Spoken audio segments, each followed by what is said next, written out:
ilmi faridatun ala kulli muslimin. Untuk ilmu wajib setiap muslim wajib. Berarti bukan tabligh akbar aja, bukan. Setiap pekan harus datang. Kan menuntut ilmu itu wajib. Yang wajibnya mesti tiap hari, karena kita nggak mungkin tiap hari, ya tiap pekan. Alhamdulillah kita ada di masjid-masjid kita ini ada pengajian rutin tiap pekan. Antum datang, wajib datang. Tapi lihat, pertama guru yang ngajarnya adalah akidahnya salaf, mana salaf. Yang kedua akhlaknya baik.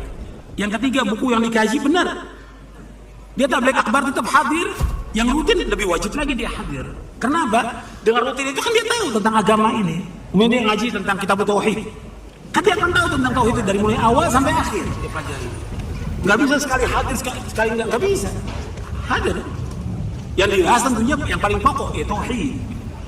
Atau yang dibahas tentang Riyadhus Shalihin itu bagus kitab itu. Atau yang dibahas juga tentang fikih, maka kita harus tahu tentang fikih. Dari mulai toharoh, kemudian juga tentang sholat. Tinggal si Ustadz bagaimana mengajak Quran supaya orang itu rutin bisa terus gitu ikut kajian.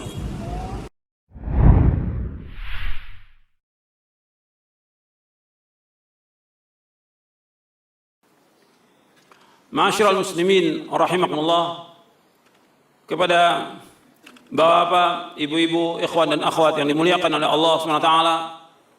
Alhamdulillah kita bersyukur kepada Allah Subhanahu wa taala atas segala nikmat yang Allah karuniakan kepada kita, nikmat Islam, nikmat iman, nikmat sehat, nikmat afiah, nikmat dijauhkan oleh Allah dari berbagai macam malapetaka. Kita bersyukur kepada Allah Subhanahu wa taala diberikan hidayah oleh Allah di atas Islam. Ini nikmat yang paling besar yang wajib kita syukuri. Enggak ada nikmat yang paling besar kecuali diberikan hidayah di atas Islam. Orang yang tidak masuk Islam, yang tidak beragama Islam, kemudian dia mati dalam keadaan kafir, maka tempat tinggalnya dalam neraka jahanam selama-lamanya. Dan mereka kekal dalam neraka jahanam selama-lamanya. Dan mereka ingin keluar dari api neraka, nggak akan bisa keluar dari api neraka. Jadi orang-orang yang kafir, yang mati dalam keadaan kafir, tempat tinggalnya dalam neraka jahanam.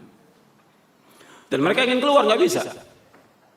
Yuriduna yakhruju minan nari wa ma hum bikharijina minha wa lahum adzabun muqim. Kata Allah dalam surah Al-Maidah, mereka ingin keluar dari api neraka, tapi nggak bisa mereka keluar. Dan mereka dapat azab yang pedih. Mereka ingin menebus dengan sepenuh bumi emas. Sepenuh bumi emas. Supaya bisa keluar dari api neraka. Nggak bisa. Makanya kita bersyukur kepada Allah diberikan hidayah di atas Islam. Orang-orang kafir, apakah dia kafir dari ahlul kitab atau orang-orang musyrikin, tempat tinggalnya dalam neraka jahannam. Innal ladzina kafaru min ahlil kitab wal musyrikina fi nari jahannam khalidina fiha ulaika hum syarrul bariyah. Sesungguhnya orang-orang kafir dari ahlul kitab dan kaum musyrikin, tempat tinggal mereka di neraka jahannam. Mereka kekal dalamnya selama-lamanya. Dan mereka adalah sejelek-jelek makhluk di muka bumi ini. Ini Allah firmankan dalam surah Al-Bayyinah. Makanya kita bersyukur diberikan nikmat Islam ini. Maka nikmat yang paling besar nikmat Islam. Makanya Allah menyebutkan kepada kita juga, diingatkan tentang Islam, diingatkan juga oleh Allah tentang sempurnanya agama Islam ini, dan jangan kita menambah-nambah lagi. Al-yawma akmaltu lakum dinakum wa atmamtu alaikum ni'mati wa raditu lakumul islama dina. Dalam surah Al-Maidah ayat 3. Pada hari ini aku telah sempurnakan bagimu agamamu, aku telah cukupkan nikmatku atasmu, dan aku ridho Islam menjadi agama bagimu. Allah sudah ridho.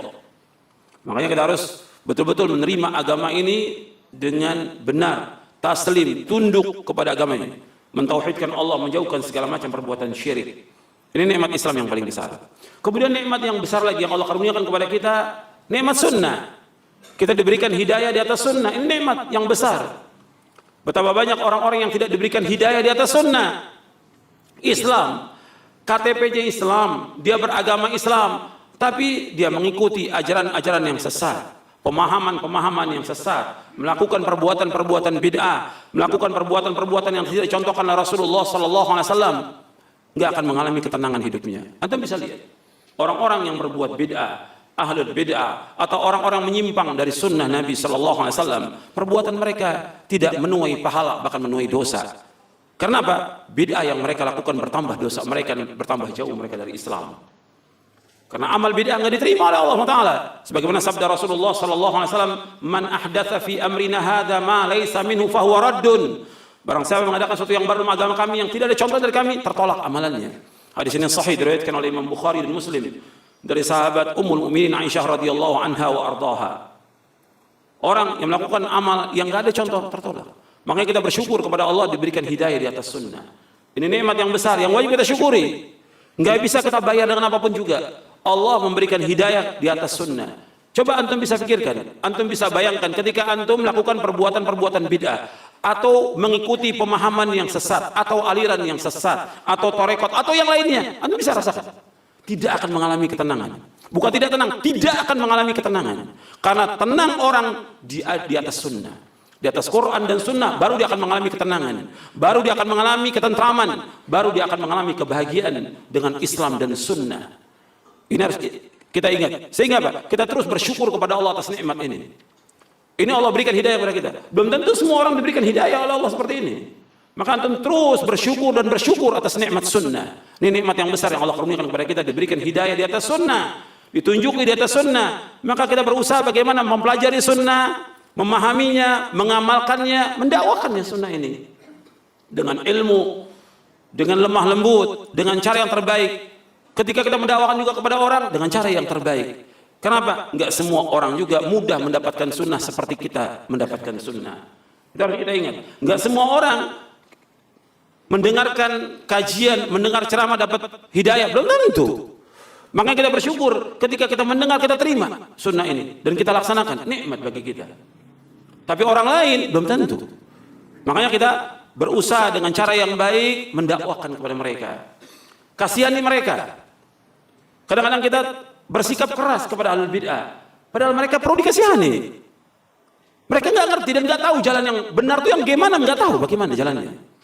Kita kasihani mereka, doakan mereka agar mereka mendapatkan hidayah dari Allah SWT sebagaimana kita mendapatkan hidayah. Abu Hurairah, ketika ibunya berkali-kali dakwakan untuk masuk Islam, nggak mau, bahkan mencela Abu Hurairah, mencela Rasulullah, nggak sanggup Abu Hurairah.